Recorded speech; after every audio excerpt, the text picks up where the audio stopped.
C'est parti pour une session de trading sur le thème du cumulative volume delta. Le cumulative volume delta, CVD pour les intimes, c'est le rayon X du trader. C'est l'indicateur technique qui révèle littéralement ce qui se cache derrière une variation de volume. Si tu veux savoir si l'initiative est du côté des acheteurs ou des vendeurs, si tu veux savoir si l'offensive en cours s'accélère ou si elle patine, si tu veux savoir si les défenseurs résistent ou capitulent, tu peux te référer à l'indicateur cumulative volume delta. La séance de trading américaine va démarrer dans quelques instants. J'attrape un café et on attaque. Le marché vient d'ouvrir à l'instant. Juste avant de commencer à trader, quelques éléments de contexte. Le cumulative volume delta, c'est cet indicateur que tu as juste ici, sous mon graphique des prix. C'est en quelque sorte une version améliorée de l'histogramme des volumes que je t'ai mis juste en dessous pour qu'on puisse les comparer.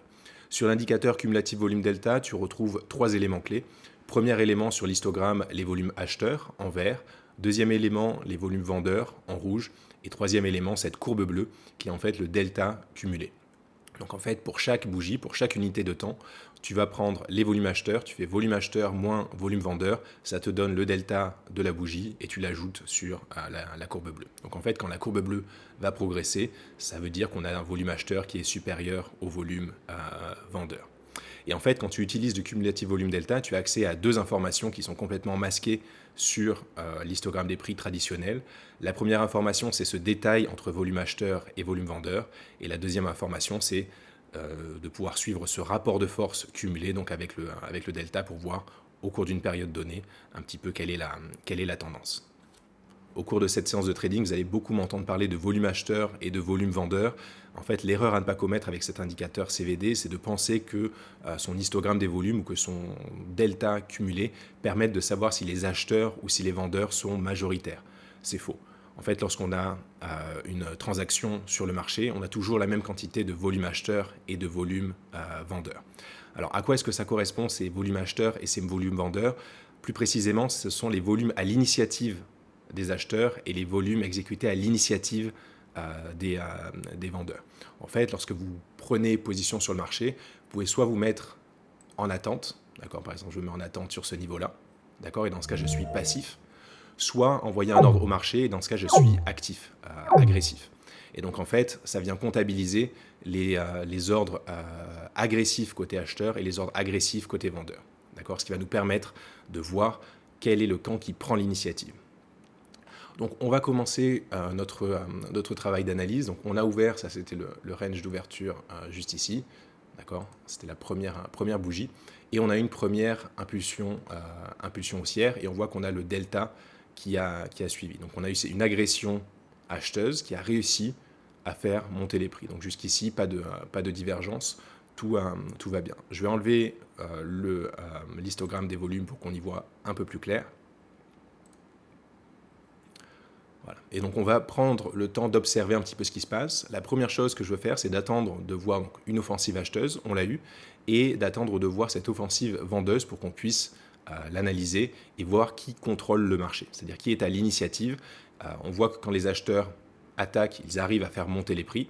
On va voir si lorsque les vendeurs lancent leur offensive, ils arrivent à faire baisser les prix pour savoir qui est en position de force. Et nous, on va prendre position dans le sens de l'initiative. On va faire du scalping, des positions assez courtes.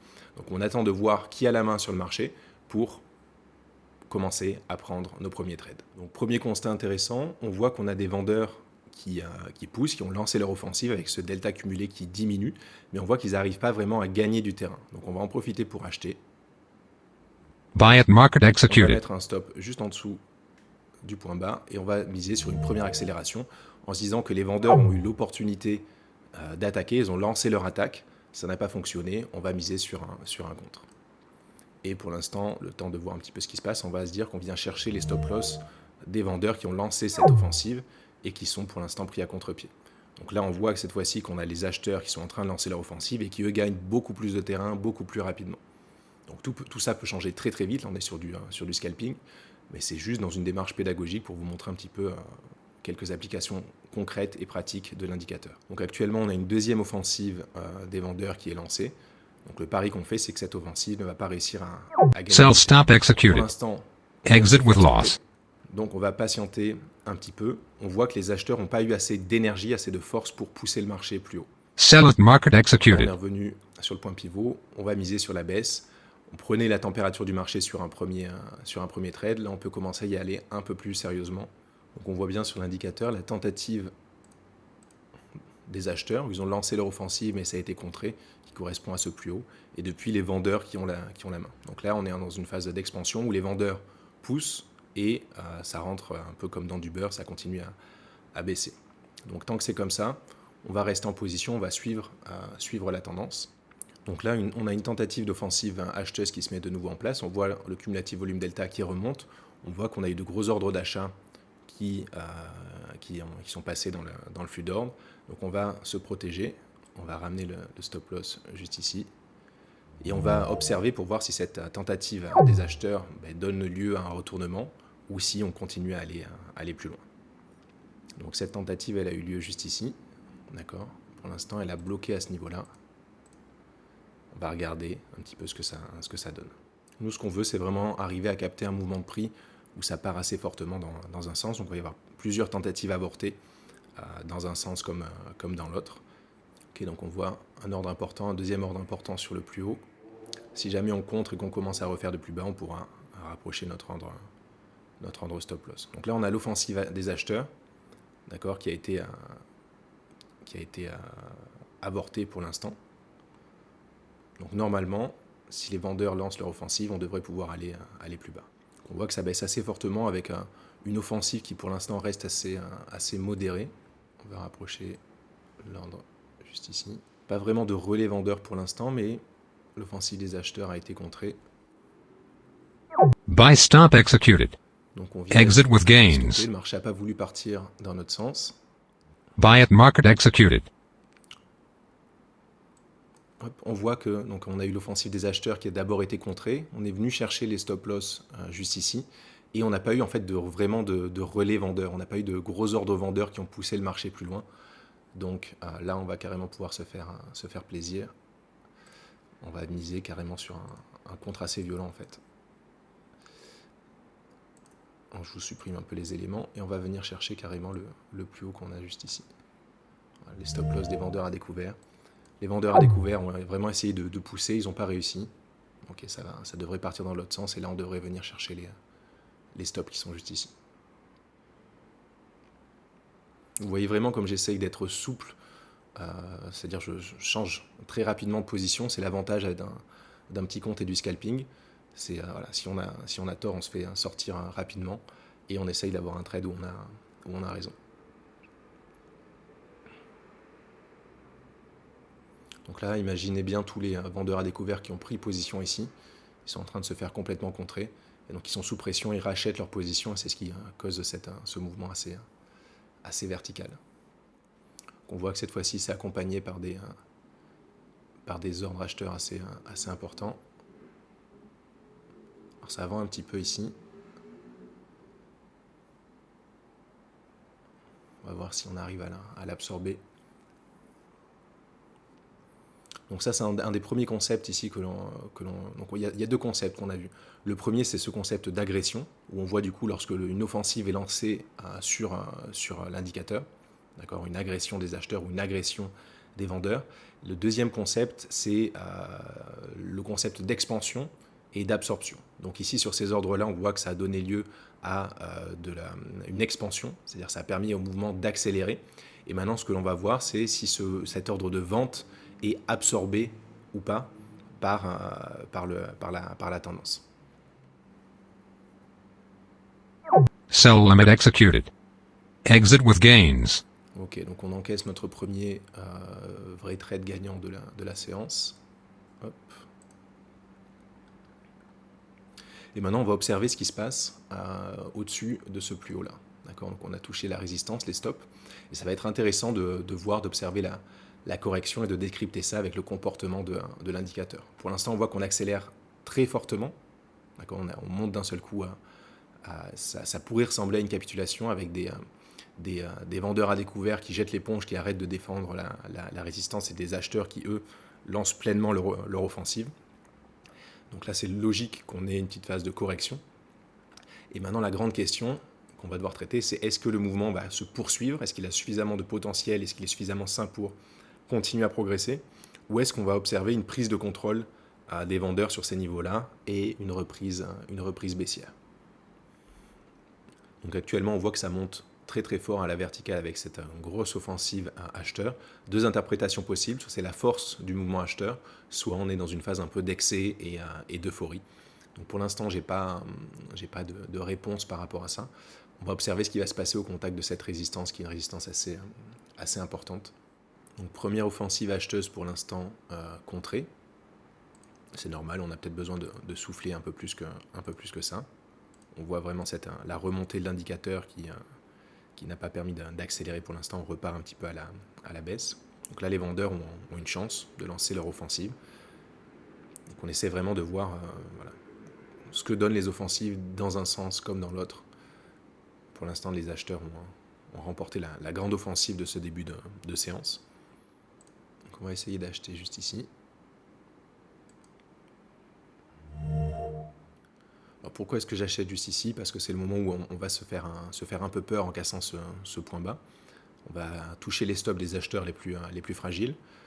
Et donc pour l'instant, on voit que l'offensive des acheteurs est très contrôlée. Et là, on va juste essayer de faire un petit scalp, d'aller chercher un nouveau plus haut. Donc là, l'offensive des vendeurs a échoué pour l'instant. On est en train de les contrer. Donc là, je peux déjà ramener mon stop au point d'entrée. Ce que je veux, c'est qu'on accélère sur cette bougie-là. Ça y est, ça commence à pousser sur l'offensive des acheteurs. On va voir s'ils arrivent à faire sauter cette ligne de défense. Sell stop executed. Exit with gains. Donc on n'a pas voulu y aller sur cette offensive-là. Donc là, on risque de corriger un peu plus. Donc là, on a un pic de volatilité qui est lié à la statistique. L'indice ISM aux US qui est meilleur que prévu.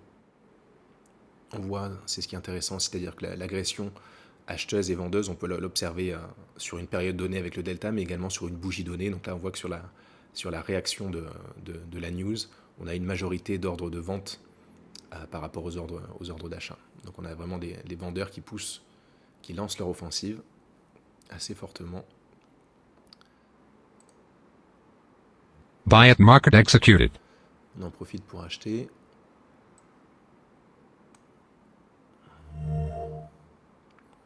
Alors pourquoi est-ce que j'ai acheté? Parce qu'on voit vraiment ce pic de vente, cet accès de vente assez important, sans trop de relais, avec des ventes derrière qui ralentissent. Donc potentiellement, ça peut être un bon point de contre. On voit que c'est les acheteurs qui ont la main sur ce début de séance avec cette impulsion. Peut-être qu'on peut en avoir une deuxième, toujours jouer dans le sens de la tendance. Ok, donc cette fois-ci, on a les acheteurs qui sont en train de lancer leur offensive. On voit le point d'inflexion qui a commencé juste ici. Ça attaque, on voit que pour l'instant, on a des résultats. J'aimerais bien que ça contre assez rapidement. Donc, je vais mettre le stop au point d'entrée aussi. Ça contre bien. Par contre, ce que j'aime pas... Sell at market executed. Qu'on n'avait pas vraiment Exit with gains. de gros ordres acheteurs qui ont été passés sur le rebond.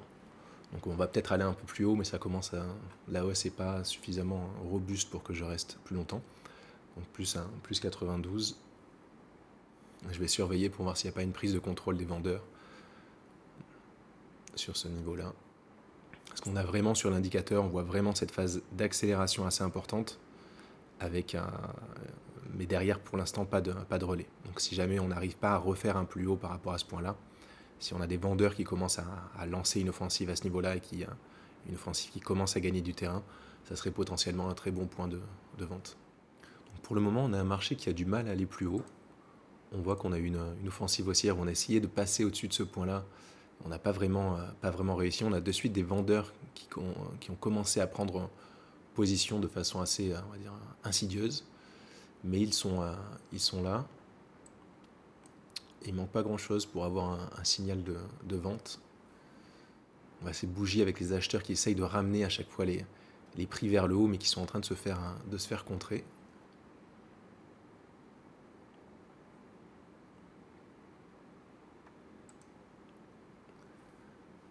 Sell at market executed. Pour vendre, du coup avec un stop au-dessus du plus haut. Et ce sera le dernier trade de la séance du jour. Alors pourquoi est-ce que je l'ai pris celui-ci? Parce que là on avait l'opportunité en fait de lancer une offensive et d'aller au moins chercher le niveau suivant, et on a été contré assez rapidement. Je vois cet excès un petit peu d'optimisme là avec les mèches qui sont rachetées très vite sans vraiment laisser le temps au marché de corriger. Et je vois que ça distribue en fait de façon un peu cachée sur l'indicateur. Ça fait quelques bougies où les vendeurs sont plus nombreux que les acheteurs. Ça a arrêté à quelques points aussi d'un objectif assez important pour les acheteurs, dans ce mouvement d'euphorie. Donc voilà, mouvement d'euphorie qui a dû piéger peut-être pas mal d'acheteurs. Ils n'ont pas eu l'occasion de sortir vraiment à bon compte. Là, on voit les volumes acheteurs un peu plus importants aussi sur le plus haut. Ça peut occasionner un contre. Toujours ces mèches qui on rachète, mais on n'a pas de relais haussier derrière. Donc ça, c'est peut-être un excès d'optimisme. Donc ça, techniquement, c'est ce qu'on appelle de l'absorption, c'est-à-dire qu'on a des gros ordres acheteurs qui se sont cognés contre un mur d'ordre limite en attente et qui ont été absorbés. Et donc potentiellement, ça laisse de la place pour une contre-attaque des vendeurs. On voit que les vendeurs sont en train de gagner du terrain alors qu'ils déploient des efforts qui restent en fait très limités pour l'instant. Et petit à petit, peut-être que le marché va se retourner, les acheteurs vont commencer à perdre confiance, perdre le momentum, les vendeurs vont prendre confiance. Donc ce que j'aimerais bien idéalement, c'est qu'on ait des gros ordres vendeurs qui commencent à arriver, qui cette fois-ci ne soient pas absorbés, mais donnent lieu à une expansion, c'est-à-dire que voilà, ça vienne alimenter la tendance baissière. Cet ordre stop, je vais le remettre au point d'entrée. Voilà grosso modo pour cette session trading sur le thème de l'indicateur cumulative volume delta. N'hésitez pas à me dire en commentaire ce que vous en pensez, si vous avez des questions sur cet indicateur. Je vais essayer de faire une série avec d'autres concepts d'analyse technique, de faire ces sessions de trading autour d'une thématique technique. Je vous mets le lien en description vers un article ultra complet que j'ai rédigé sur cet indicateur cumulative volume delta avec tous les concepts techniques, la formule de calcul, les notions d'absorption, d'expansion, de capitulation, tous ces termes-là expliqués et illustrés avec des graphiques. Et moi, je vais faire ma pause déjeuner et je vous mettrai le résultat de ce trade dans quelques instants pour vous. Et j'espère dans quelques heures pour moi si le marché décroche effectivement. Bonne nouvelle, j'ai pu prendre mes bénéfices pendant la pause déjeuner avec la version Pro Real Time Mobile qui m'a bien servi sur ce coup. J'ai clôturé à 47 183, donc juste ici. Quand j'ai vu qu'on n'atteignait pas vraiment le plus bas et qu'on commençait à vouloir repartir vers le haut, j'ai couvert et j'ai pris mes bénéfices. Du coup, bilan de la séance, 5 trades gagnants, un trade perdant le premier où on prenait un peu la température du marché. J'ai 2 trades où grosso modo je me suis fait stopper au point d'entrée et 2 trades qui, eux, ont bien performé. On a pu se laisser porter un peu plus par le mouvement. Si on regarde ce que ça donne sur la séance de trading, du coup, ça fait donc ici plus $650 grosso modo. J'ai commencé avec vous, je crois que c'était à peu près par ici. Donc à peu près 400 euros de bénéfices sur cette séance. C'est pas forcément le plus important. Donc vous avez bien vu au début de la séance comment est-ce que je travaillais avec les inflexions du delta cumulé. Donc en gros, dès que ça change de direction, ça permet de détecter une offensive d'un nouveau camp. Donc ça, j'aime bien l'utiliser pour suivre un petit peu quand est-ce que les offensives sont lancées, voir un petit peu ce que ça donne. Ensuite, on a eu un bon exemple d'expansion sur ce mouvement-là, où on voyait qu'en fait, dès que ça a accumulé, dès qu'on achetait agressivement, ça rentrait comme dans du beurre, ça avançait. On a eu une accélération qui était tellement forte à la fin qu'on a eu un exemple du coup de capitulation, d'emballement de la tendance. Derrière, on a vu que ça corrigeait et que ça distribuait de façon assez classique, en fait, assez attendue. Et donc on avait bien ce phénomène de distribution ici sur l'indicateur. Là où ça a commencé à clocher, c'est sur la deuxième accélération où les acheteurs ont lancé une offensive et on n'a pas eu de relais haussier. Donc là, on a eu donc ce fameux phénomène d'absorption où les acheteurs se sont cognés contre un mur et ils n'ont pas réussi à aller plus loin. Et derrière, ça est venu alimenter tout le mouvement de prise de bénéfices et de correction qu'on a pu surfer. Donc voilà, vous avez eu du coup les principaux concepts du cumulative volume delta, expansion, absorption, point d'inflexion. Encore une fois, je vous mets le lien en description vers un article complet, vous avez tout ça qui est vraiment détaillé. N'hésitez pas à me poser toutes vos questions sur cet indicateur et abonnez-vous si vous voulez recevoir les prochaines vidéos qui traiteront de nouveaux concepts d'analyse technique. Ciao.